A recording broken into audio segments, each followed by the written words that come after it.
สวัสดีค่ะท่านอย่าเพิ่งเปิดด่านชายแดนไทยกัมพูชาเลยนะ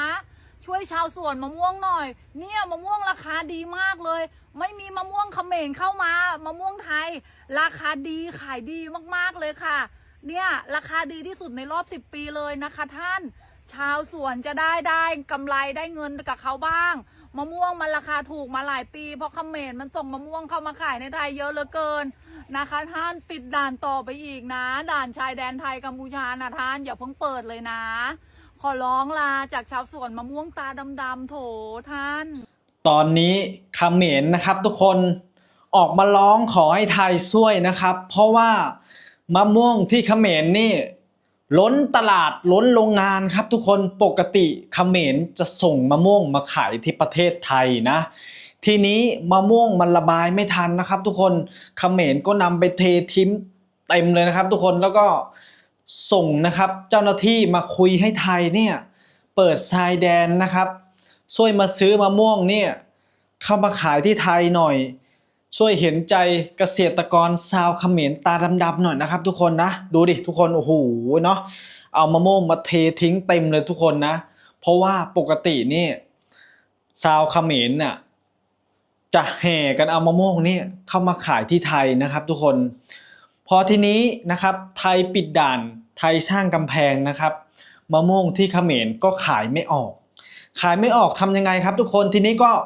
นำมาเททิ้งครับนะนำมาเททิ้งนะแล้วก็มาวอนขอให้ไทยนี่เห็นใจคนเขมรหน่อยช่วยซื้อมะม่วงนะช่วยซื้อมะม่วงแก้วเข้ามาโรงงานที่ไทยนะครับเข้ามาขายที่ไทยนะเพราะว่าช่วยเห็นใจชาวเขมรหน่อยนะครับทุกคนนี่เห็นไหมส่งเจ้าหน้าที่มาคุยไทยนะครับทุกคน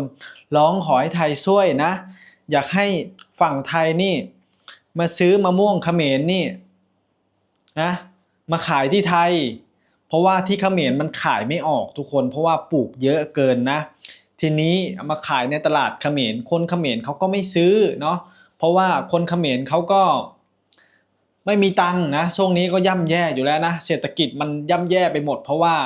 ปกติมันจะระบายเข้ามาตรงไทยเยอะทุกคนนะเพราะว่าเป็นพวกระบาดมากมายเนาะก็เข้ามาขายไทยก็เหมือนแบบว่าก็เหมือนแบบประเทศลาวพึ่งพาประเทศไทยอะอย่างนั้นแหละทุกคนเนาะเหมือนแบบว่าลาวนี่ได้หน่อไม้ได้เห็ดได้ปลานะครับได้เนื้อสัตว์นิดๆหน่อยๆก็เอามาขายที่ตลาดไทยอย่างนั้นแหละเขมรก็เหมือนกันเขมรก็พึ่งพาไทยนะทีนี้ประเทศไทยปิดพรมแดนเขมรก็แย่นะครับทุกคนเขมรก็แย่มะม่วงมันก็ขายไม่ออกนะอย่างอื่นก็แย่เป็นหมดนะอย่างเช่นถ้าเป็นของนำเข้าก็จะเป็นพวกน้ำมันเนี้ยเขมรก็จะหนักคราวนี้เศรษฐกิจก็ย่ำแย่อยู่แล้วนะของบางอย่างที่อาศัยเข้ามาขายในไทยก็เข้ามาไม่ได้เพราะว่าไทยทำกำแพงกีดกั้นเห็นไหมทุกคนดูดิโอ้โหเนาะชาวบ้านมาแห่กันลากมะม่วงมานะทุกคนนะมารอให้ไทยนี่เปิดด่านนะครับให้เจ้าหน้าที่มาขอร้องคนไทยนะครับทุกคนนะช่วยเห็นใจชาวเขมรหน่อยเห็นใจเกษตรกรเขมรหน่อยเพราะว่านะตอนนี้มันย่ำแย่มากนะทุกคนเห็นไหมเนี่ยมะม่วงแก้วเขมรเกิน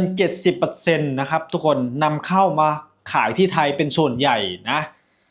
เนาะไม่เพียงแต่ส่งออกผลไม้อย่างเดียวเราได้ช่วยซื้อมะม่วงด้วยก็คือแบบว่าไทยนี่ช่วยทุกอย่างช่วยซื้อผลหมากรากไม้เพราะว่าตลาดประเทศไทยนี่คือว่าอะไรเนาะทุกคนมันการซื้อการขายมันกับประชากรก็หลายเนาะคนไทยก็มักกินผลหมากรากไม้อยู่แล้วเอายังมาขายให้กับบ่พอเนาะคนไทยซัพพอร์ตคนไทยซื้อทุกสิ่งทุกอย่างเนาะตลาดประเทศไทยเนี่ยโอ้ยอมรับได้พ่อแม่พี่น้องถ้าเคยไปเดินเคยไปเห็นมันสิคึกคักเนาะถ้าเปรียบเทียบตลาดเขมรมันก็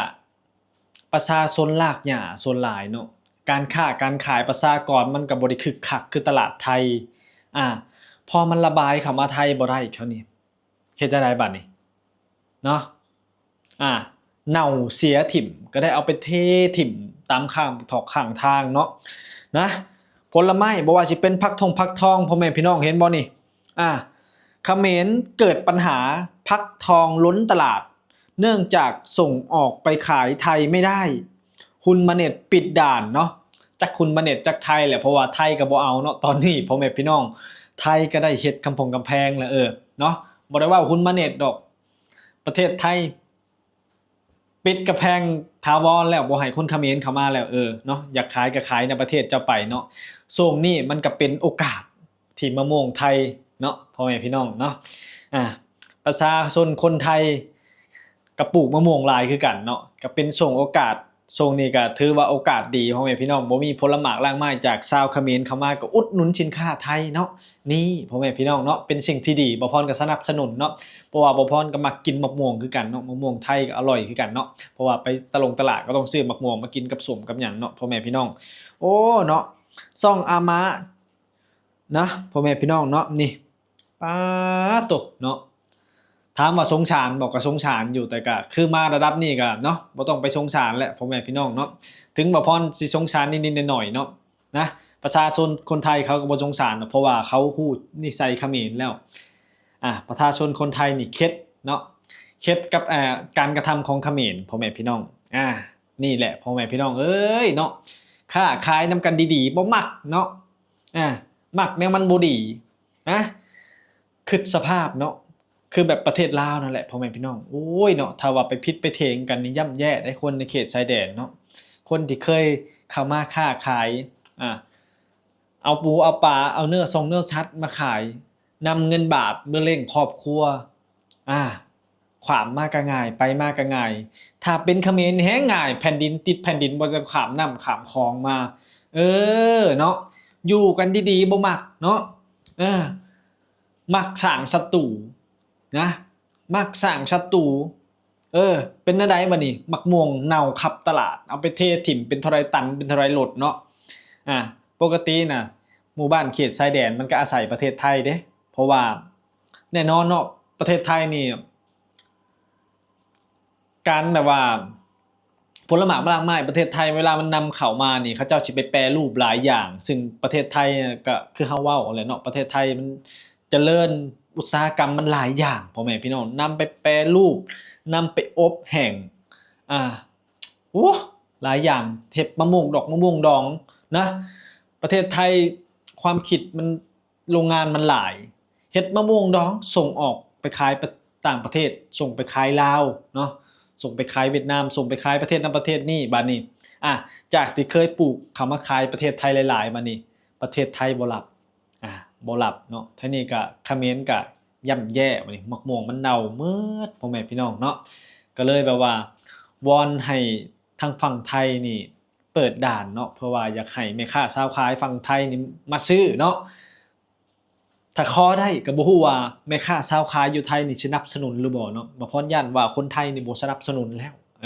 เนาะตายบัดนี้พ่อแม่พี่น้องเนาะแม่ค้าเขมรถึงขั้นว่าน้ำตาคลอเนาะบางคนก็ร้องไห้พุ่นแหละเพราะว่ามันเป็นเศรษฐกิจแล้วก็มันเป็นรายได้หลักของคนเขมรตามเขตชายแดนพ่อแม่พี่น้องซึ่งเขาก็ปลูกหลายเป็นไร่เป็นหยังนะเพราะว่ามะม่วงนี่มันค่อนข้างปลูกหลายอยู่แล้วเขมรเพราะว่าพื้นที่เขาแถวเขตชายแดนเคยเขามาค้ามาขายลากมาขายตลาดแล้วมาส่งเขาไทยเนาะบัดนี้พอที่นี่ไทยก็บ่รับเนาะไทยปิดด่านทางกำแพงเนาะตู้คอนเทนเนอร์มากันจักสิเข้ามาจังได๋บัดนี้